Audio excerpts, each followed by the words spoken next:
Welcome to the Love Clarity Podcast, where you come to heal your relationship trauma and learn to love deeply without losing yourself.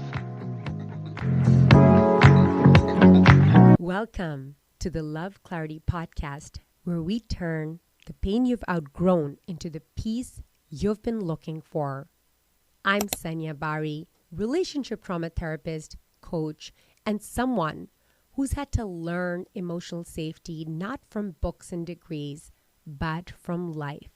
And today we're talking about something that always shows up around holidays, those charged conversations, those unexpected comments, those moments that can throw your entire nervous system off center. And the truth is simple. You don't have to attend to every argument that you're invited to. Today, I'm going to teach you how to protect your peace, how to ground yourself, and how to turn triggering moments into healing ones. Starting with a story from my own life, and we jump in. And if this podcast, by the way, has helped you, it would mean so much. It would mean the world to us if you left us a review, a rating. This is how most people find this work, and it genuinely helps the Love Clarity Podcast. All right, let's begin. Let's jump right in. Let's get honest. The holidays bring incredible food and incredibly charged conversations. You walk in with the intention to be calm, to enjoy your kids, to connect with family, and then one comment, one judgment, one joke, a political line, it can just throw your entire body into reaction. It's not because you're weak. It's because most of us become what I call emotional thermometers. Someone gets hot, we get hot. Someone gets cold, we get cold. Up and down, reactive. This up and down can be really hard on our nervous system. It can just be exhausting. And you suddenly feel like you're beginning to disappear. Because here's the truth. Every time you focus on them, you are in that moment abandoning yourself. And this is where the real hurt comes from, not the comment itself. Let me tell you a story. Someone very close to me, someone who knows we in our family don't engage in homophobic conversations, made a charged, hurtful comment. And to make matters worse, they did it in front of my kids, who were fully, by the way, listening. I felt my whole body heat up.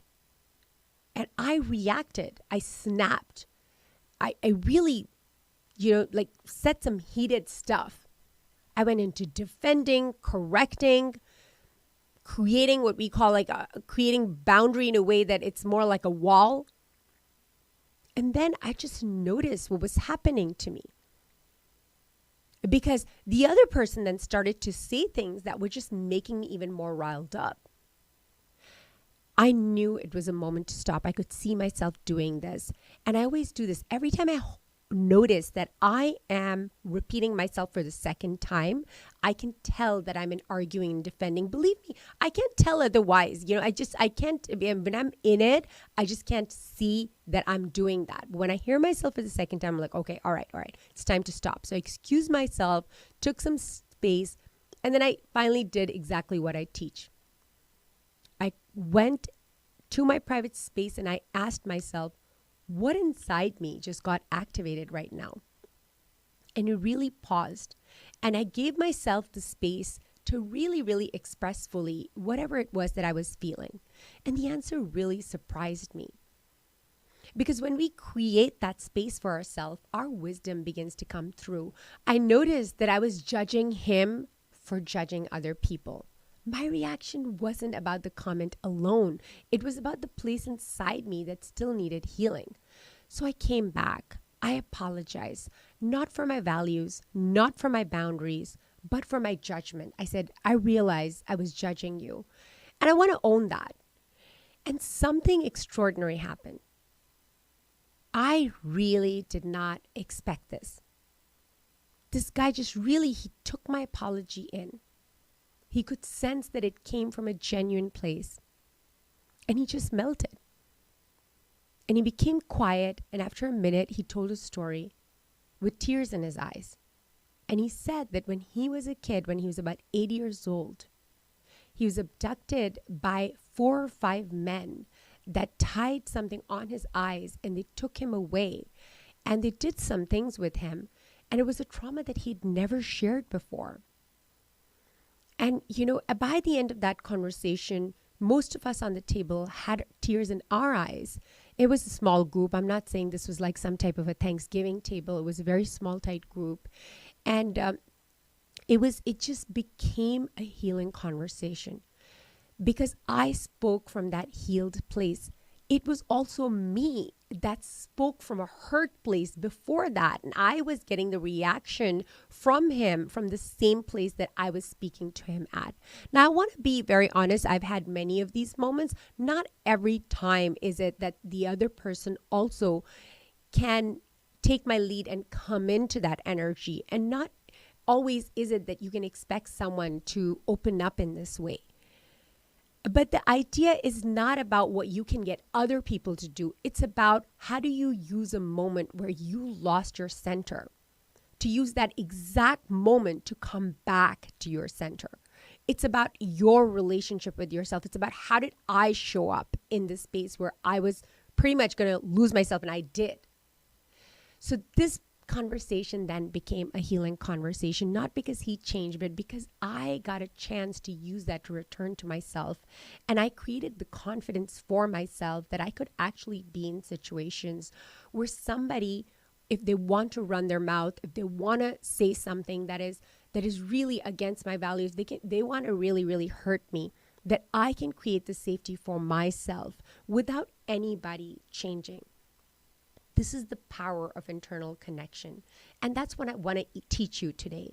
I would just love it if everyone just came to the table kind, open, thoughtful, self-aware. But last I checked, that's not in our control.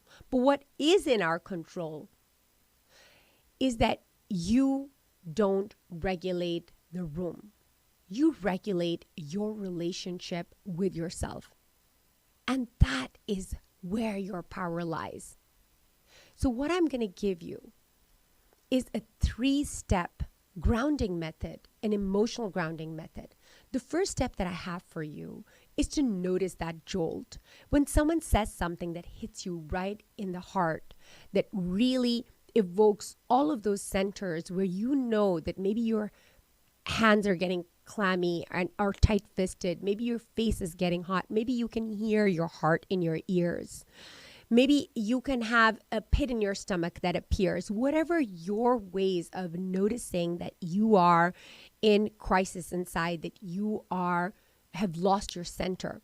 When you notice that, just pause and ask yourself a simple question. What inside me has just gotten activated? This is not about story. It's not about blame. You tune into the sensation. You stop making that moment about them and giving what they did more power.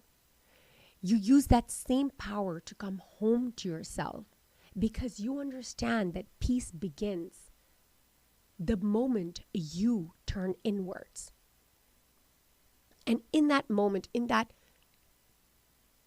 thing that you did where you chose to turn inwards, it's almost like you self-proclaim to yourself that I choose peace, that I am living in to the intention that I have for myself, no matter who comes in my space and does what they do, or maybe it's a situation that occurs, that I am showing up to this situation as the best version, most connected version of myself.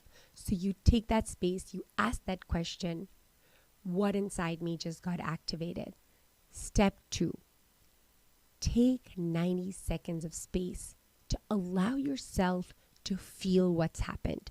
Now, this is not about pushing and thrusting whatever your pain is onto yourself. In these 90 seconds, and you can time yourself with your phone if you want to, all you do is you don't push the emotions away. You just open the door for yourself to feel them, feel what's happening, allow them to go through you. You're not identifying with them. You're just stopping pushing them away and allowing them to come through you. You can tell yourself if you're freaking out a little bit, like, oh my God, these are so complex emotional. I don't know if I want to do that. It's just 90 seconds. Like you can, when you're working out, you maybe sometimes psych yourself up. Hey, I can do this for 10 seconds, 60 seconds, 90 seconds. So just do that for 90 seconds. Dr. Jill Bolte Taylor says that it takes 90 seconds for emotions to pass through us. After that, I want you to, now that you're connected to yourself, I want you to express in the most unedited way whatever it is that you're feeling. Don't apologize for what you're feeling. In the most unedited way, say what you're feeling. And my best trick, that is the most efficient way to connect to yourself, is just to record yourself, either video or audio. Just express in that recording whatever you are deeply feeling. Just expressing for this place of clarity and this place of non-judgment where you're not editing yourself, even just that expression in and of itself is healing. But then we have step 3. In step 3, I want you to listen back to what you recorded as if you're listening to a friend. If it's video, it's almost like you're FaceTiming a friend. Somebody that you care about, but it's not you. And that degree of separation gives you enough altitude to be able to feel something, but also to be able to watch what you're feeling. And the reason that distance is so important is because it gives you enough room so that your wisdom wakes up for you. When you hear what it is that you're expressing, come to yourself in that step, as if you were going to come to yourself, to your friend if they were expressing this, with gentleness, with compassion, without judgment. Understand that even though many times we feel that we have to tell someone off or force an apology or create a boundary so that we can feel okay, the way we feel okay is when we give ourselves compassion. Compassion that heals doesn't come from them. It comes from you. And this is how you begin to use moments of upset, moments when you lost your center, to learn how to be a thermostat for yourself, how to become the one who sets your own emotional temperature, who decides what the energy in the room is going to be.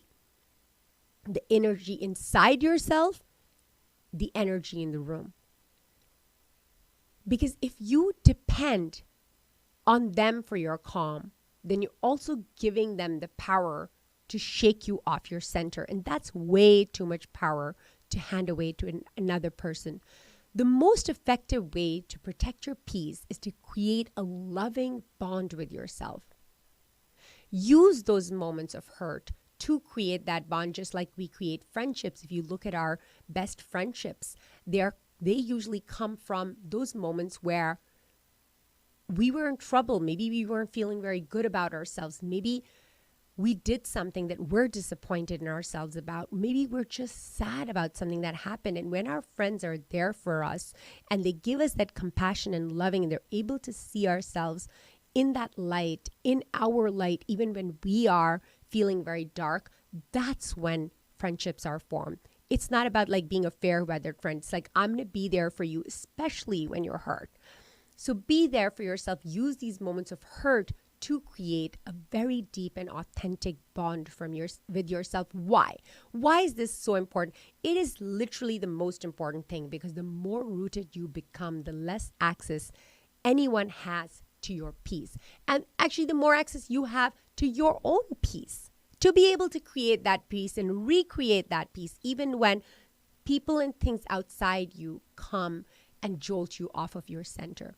This is emotional adulthood. This is emotional maturity. And I think of it like emotional martial arts. Now, let me just be very clear. This doesn't mean that you never speak up. No. You might still say, back off. That wasn't okay. I don't want to talk. I don't want to be spoken to you this way. Let's change the subject. You might do that. You might do all of those things. But you do them from your center. First you center yourself and then you speak. You don't speak from your wound. You speak from your root. You get grounded first. You speak second. That's when you're powerful. You're not powerful about the words you're going to say. You're going to be powerful or not powerful depending on the energy that you're connected to. And unless you take some space for yourself and come into your center, you're not going to be able to create this kind of an very, very strong rooted energy that's going to be able to sustain even when the person before you, in front of you, wants to shake you up. You are able to respond from your connection and not activation because you're feeling connected and not activating. And people can feel that. It's not about the words. It's never about how special the words are. It's about the energy that you're connected to when you say them. As you move into the holidays, I want you to remember that your piece is sacred. Your energy is sacred. It's not just to give to anyone. Your grounding matters, and you are allowed to protect your emotional safety. And you must take responsibility for creating emotional safety for yourself despite the people and the situations that happen to you or around you. You need to give yourself the experience that you can stay connected to yourself no matter what. You can create emotional safety for yourself no matter what. And you don't go and handle other people unless you have handled yourself. You don't go and start to direct people and tell them and create boundaries unless you have created your inner boundary, unless you have worked with yourself. Now, I hope this has helped you. And if this episode did support you, I hope that you pass it on to someone else so that they can see it this way as well. Please take 10 seconds to leave us a quick review or a rating. It helps us more than you think. Your reviews are how podcasts grow. It's how these tools reach people who truly need them. And I'm so grateful for every time one of you writes even a single sentence. If you want more support, you can join my weekly Love Clarity newsletter at sanyabari.com, where I share personal reflections, emotional tools, and guidance you won't find anywhere else.